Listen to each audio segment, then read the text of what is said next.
when Security Minister Itamar Ben-Gvir posted, "With all due respect to the Americans, Israel must make it clear to the entire world that the blood of our sons and the security of our citizens are not forfeit. All of Lebanon must burn."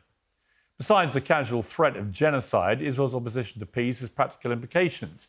The US clearly can't keep the Hormuz Strait open with military force. Iran is ready and very willing to close it if the Israeli bombs keep hitting Lebanon. That's why Vice President J.D. Vance, who's charged with selling the deal and getting it done, is losing patience. I have used the phrase ethnic cleansing because I think that is more pertinent to the language, particularly we see from certain members of the Israeli government. But let's be honest, John, when you saw that statement from Ben-Gvir about Lebanon and burning it to the ground, that is the language of a genocidal maniac. It's been fascinating to me to see this utter disconnect between Netanyahu and his government, particularly fueled by these, to me, psychopaths of Ben-Gvir and Smotrich.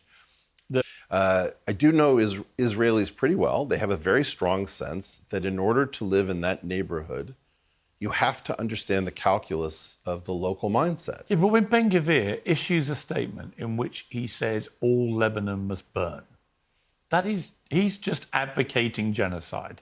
He's saying the whole country has got to burn. He says it in his own words. Is that on the one hand, there's this vehement denial of genocide being waged in Gaza. Correct. Okay. But then you have the National Security Minister literally, in his own words, advocating genocide in Lebanon. I just see a senior member of the Israeli government who is openly calling for genocide. He's the population. As soon as you allow the truth is that Israel has also destroyed about 75% of Gaza. So the idea it was only targeting places where... Have you seen Berlin and the and let me just say this. Again, Will, the Geneva Convention was set up to stop mass civilian deaths of this kind. Right, but they're calling this a genocide, which is harkening back to pre-Geneva Conventions and what Hitler did during World War II. I haven't called it a genocide, but I would say it constitutes... I would say it constitutes... Wait a minute. I would say it constitutes ethnic cleansing. Very hard to dispute. It's not ethnic cleansing. I think that's when you hear absurd.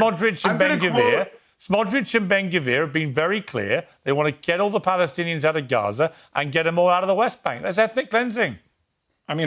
Similarly, when I see members of the Israeli government, like Ben-Gvir, being given by his wife on his 50th birthday last week a cake with a noose on it, that makes me think, wow, maybe you're just as psychopathic as the people you're going after. So there's a lot of stuff here which I am uncomfortable with, whilst what I believe now is that, and this was particularly exacerbated by what I saw from Smotrich, the finance minister, last week, is that the goals of this Israeli government have significantly changed. It's gone from defending their people against further attacks to now clearing out all the Palestinians. He couldn't have been clearer. And to me, when I heard him say that, I didn't feel duped. I didn't feel anything. He's a very right-wing member of a very right-wing cabinet there. But I felt like he was lifting the veil off perhaps the bigger picture intention of a number of people in that government from day one. And that is to get the Palestinians out of Gaza and, if they can, out of the West Bank. And I have resisted going as far as you have done in your criticism of the Israeli government. I resist no more. I think we've reached common ground about what we view is happening and has been happening through this period of this blockade, which frankly is just starvation of the people there, including so many innocent young women and children. And I think that the incessant bombing and killing, and we don't know how many civilians have been killed, but it is on a daily basis. It looks like hundreds of people every day, with no apparent attempt, it seems to me, to have any real plan for how this ends or what happens when it ends, other than if you look at what Smotrich has been saying, probably the most right-wing member of a very right-wing government, he is talking in a genocidal language about kicking all the Palestinians out. So I think you and I have reached a place in the last few weeks where we are in agreement. What does victory now look like? Because it's not going to lead to the removal of Hamas as an entity, and it looks like support for Hamas has grown not deteriorated. So I don't understand what victory looks like other than what Smotrich has been saying, which is actually what it looks like is all the Palestinians gone. That Israel go in, clear them out, and they take over the land. Well, that, I'm afraid, whether you like it or not, John, is actually one of the definitions of a genocide, the expulsion of a people based on its ethnicity. Mehdi, your response?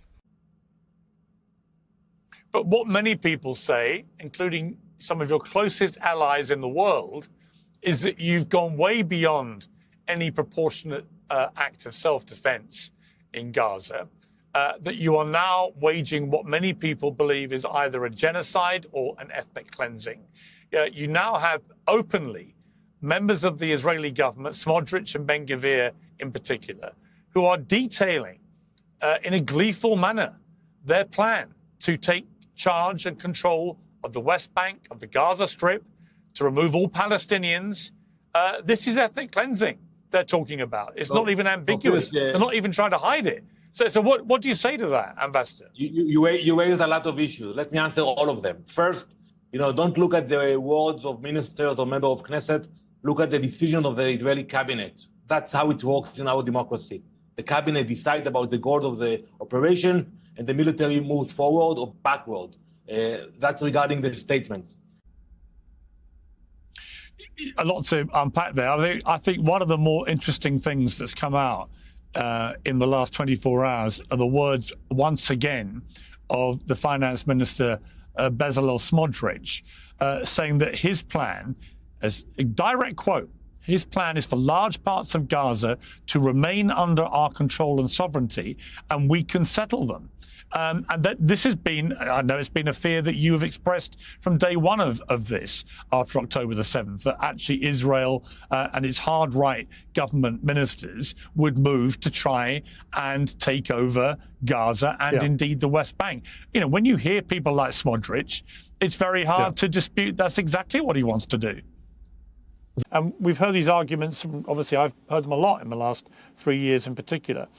And when you try and defend Israel on that basis of it being the only democracy, you then have a story like we saw last week, where the Knesset passes a new law where people that is the Israeli government, the authorities decide are Palestinian terrorists can be executed. But the same law doesn't apply to Israelis. And when I saw that, and I saw Gvir with his noose on his lapel of his suit and cracking the champagne open, and what is so clearly a two-tier form of justice that only applies to Palestinians, not to any Israelis who might commit acts of terrorism. What do you say to people who say, well, this is what we're talking about?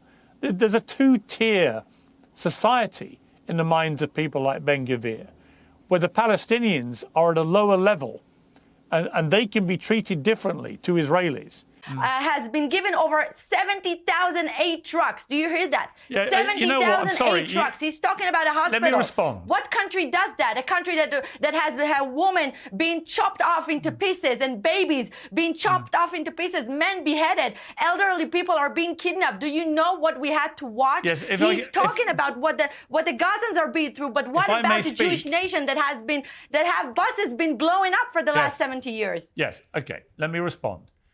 As I said to you, for a long time in this war, I defended Israel's right to defend itself. But that right to self-defense has now been consumed by senior members of your government, your colleagues, Smotrich, Gvir, and others, extreme right-wing members of that government, who are now talking in a very brazen and very open way about what they really want to happen, which is, in their words, cleansing Gaza of all Palestinians. That is ethnic cleansing. That is a war crime. So you may not say that, or maybe you will, but your colleagues are saying that, and they want to cleanse Gaza, as they put it, of all Palestinians. That is not self-defense. That is ethnic cleansing. So you can play the moral argument against me about October the 7th, but it's pointless.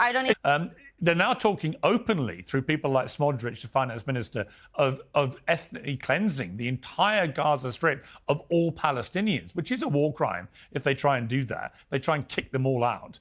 I mean, it seems to me the problem with those like Shabbos trying to defend all this and saying how pleased they are with it all, is that you've also got people like Smotrich in the Israeli government, the finance minister, one of the key members of that government, very openly talking now about a form of ethnic cleansing, where all the Palestinians, in his words, would be cleansed from Gaza.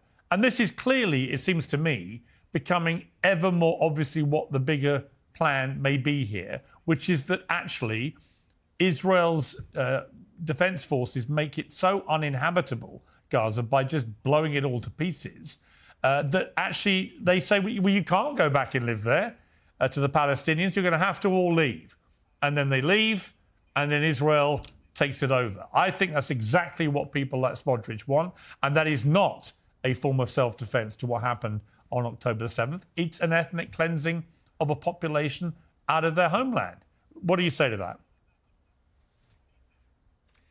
Unfortunately, the problem is not Smotrich. Unfortunately, the problem is Israeli society, which is either supporting or quite passive and apathetical. Smotrich is the face of Israel, I'm afraid to say.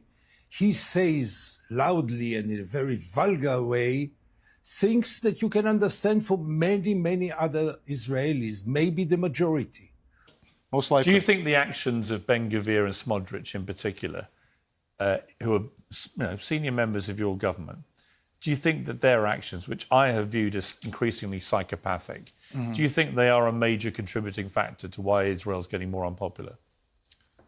Ministers Gvir and Smotrich are elected officials in the Israeli government. Do you support them? I'm a civil servant. I don't think it's my position to support or unsupport an elected government in Israel. I work for the government of Israel. You can have an opinion. Well, of course, I have as a private citizen, but this is not my place. What's your view as a private citizen? No, I don't think I can share it on this. Right. 'Cause I think they're total psychos. I mean, Gvir's wife gave him a cake with a noose on it for his 50th birthday. Psychopathic. Smotrich is running this completely illegal, aggressive expansion of the settlements on the West Bank.